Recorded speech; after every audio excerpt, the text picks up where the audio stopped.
Hi, it's Ron Brown with your Being Truly Well Minutes for today. I want to talk about something today. Been thinking about this for quite a while, and it's been 1 month that we've been doing these videos every day. Some people have commented, thank you for posting your weekly videos. I like that. But it's been every day during the entire month of November, and it will continue on as long as the universe guides me to do so. And so I've been on my journey to recreate my life and be in tune with what my embryonic truth is.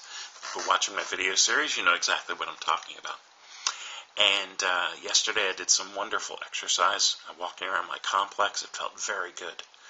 And I'm looking forward to do that as soon as this video is done. The sun is finally cleared after the rain of last night. And I'm looking forward to going out and exercising again and completing a whole bunch of other things on my checklist. And what I wanted to talk about today is what holds you. What holds you? Now, that could be taken a couple ways. One, what holds you back from what you're truly meant to do? Is it yourself? Is it the voices of the past? Is it simply apathy or a fear? Some people have a fear of success because, well, if I succeed, what do I do then? What happens after that? And I don't know if I can handle that. Some people have a fear of failure. Well, what if I try and I don't succeed? Well, I think of Thomas Edison, who, again, did those 999 elements and then finally came up with 1,000th that worked, that gave us the light bulb. That worked. It was dedication. It was talking to those bankers, convincing him he needed more money to develop his product with passion that he put forth, not as his roommate, but permeating through every part of him. And he finally said, and convinced the people to give him what he needed, and the breakthrough came. So, what holds you back? That's one question. And that's important that you know that. Be honest with yourself. Look at everything that has happened in your life in the past, not with judgment, but simply an overview. Kind of watch it like a movie in your mind and see, okay, here's where this happened in my life, and here's where this happened, and here's where I made a huge mistake, and here's where I made some progress, and here's some things that, maybe didn't go the way I wanted them to go. Why didn't it? Look at those things over, and not with judgment, nor with guilt, nor with pain, but look them over as a person reading a book, and try to look at it from a third-party perspective. What holds you back? And then decide in your mind, you're no longer going to let whatever it was hold you back from doing it. I'm sure each one of us, and I know I have something that we know we need to be doing. We need to be living authentically. Authentic life is always the best. It's one where you're honest with yourself and with others. And you're also moving in a direction of great joy because you're going to be living in vibrational truth with yourself. If you've studied quantum physics at all, you know that we are made up of many atoms, and they are constantly vibrating. That there's nothing truly solid, not even this computer I have, but it's that made up of many, many, many elements that continually vibrate and that let them hold a shape because they're vibrating in a certain manner. We are the same way in our lives, our thoughts, our actions. They vibrate and bring things to fruition. It's the wonderful gift of the Creator or the universe or the computer if you're, again, a non-believer.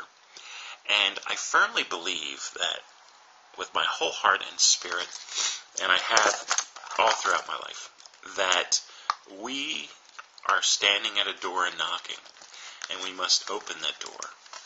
Because if you just knock at it and wait for someone to open it up for you, it's never going to happen. You must open a window, open a door. I've always heard the expression, when God closes a door, he opens a window. What they're really saying is there's no such thing as a dead end. And there isn't. But there is such a thing as walking back into the same type situation where the door closes again. If you learn from that experience, so that you're then outside and you're enjoying the view. That is a better path.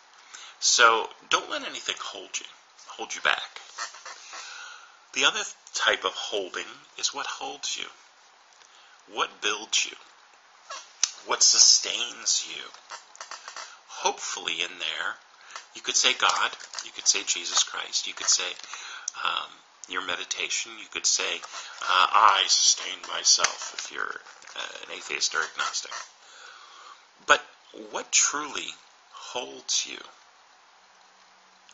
together in your present state?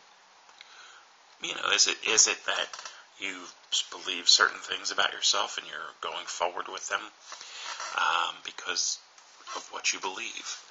Someone gave you your marching orders. Someone did. And that's what holds you. Your marching orders could be simply being stuck. Your marching orders could be that you believe in the love that you had as a child with your parents, or parent, or maybe a guardian. It could be that you've always felt the love of God in your life, of Jesus Christ. It could be that you felt that there's just more to this life and you want to explore it. Some people are on fire with a desire to accomplish something, and they catch on to it very early in age. Others, it can take a while. Sometimes it takes till you're 50. I'm 49. I've been aware of the universal truth, not only from scriptures and from other things that have been in my life and relationships and friendships, but also from the very meaning of life itself that came to me in 2005. I was in a period of transition in my life. I just finished working at a company for almost 6 years that I helped build from the ground up. It was one of my greatest accomplishments of doing the business development for them, taking them from $500,000 a year to $5.5 million as the sole business developer. And I did that with great passion and fervor because I enjoyed it. At the same time, I was letting some personal things in my life fall apart. My weight bloomed up. And the other things in my life, there was relationships and friendships, but no personal relationship with someone special. So I ignored other things in my life. So it was a great lesson for me. And when all that came to an end, I was able to literally be on my knees on the ground, living with friends on a couch for 6 months. And I love them both, Brian and Vince. I know you're not together anymore, but I love you both very dearly.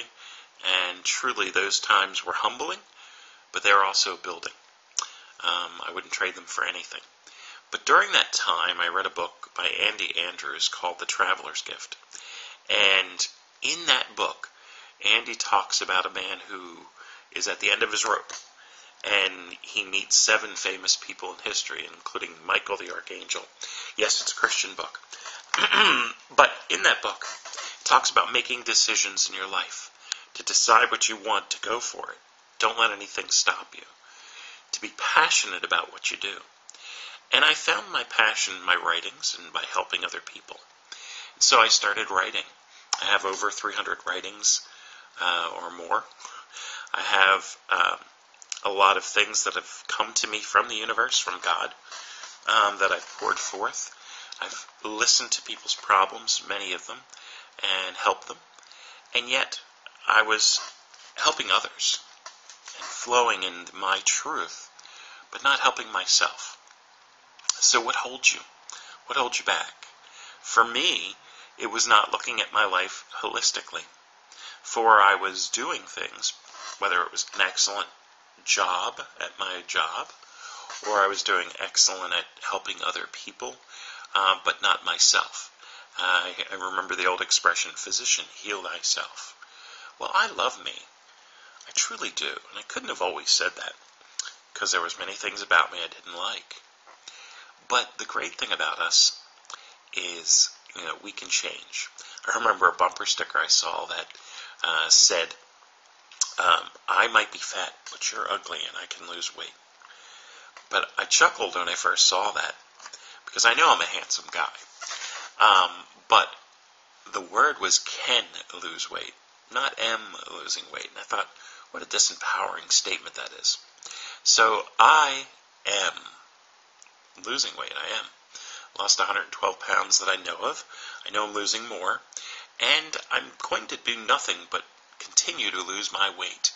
And not lose my weight, but gain myself. Remember, we program ourselves, and if we talk about losing something, we want to find it. So I'm not going to say lose weight. I'm going to say I am slimming down to the shape that I know I can be, to be the healthier me, to help others who are also that way, and also to help others to find their pathway, their embryonic truth. So I want you to think about that today. What holds you? You must release it. The good and the bad. If something's holding you in a cradle, a lull, that's not good. If something's holding you back by firmly gripping onto you, those whispers that we talked about, that's not good either. So what motivates you is important. And you need to motivate yourself. You need to believe that you are able to move forward in a positive manner. Take a paradigm shift for yourself. It's interesting. The universe brings things up in many ways, and you hear it from many different things.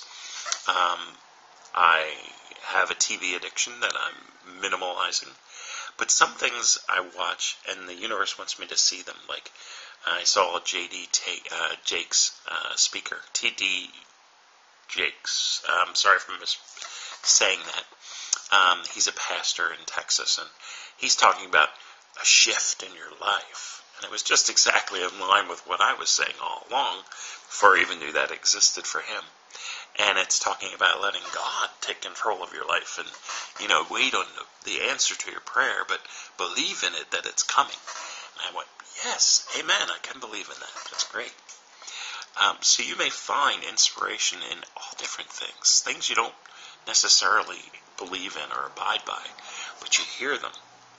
And I believe that the universe puts those things in our path, or God puts those in our path, or our computer, so that it can inspire us. So don't let anything hold you. You can let love exist in your life. You can be with others. They can sustain you, but don't let them hold you. For you are meant to be like a flower that starts as a seed, that becomes a seedling, that becomes a sprouting plant, that blooms its flower, gives forth its fruit, its aroma, and its seeds to be shared, to multiply into many different directions. And if you let yourself be held in an envelope, sitting on the shelf, you are nothing but a pack of seeds. Think about that today. This is Ron Brown with your Being Truly Well Minutes. I'm going to post this video, and then I'm going to go out and take a walk and exercise today until I can get sweats going, get my heart rate up, start losing some of this weight. And I've got other things that I definitely want to focus on today. I hope you're doing well, and I know that you're doing truly well. It's Ron Brown. Have a great one.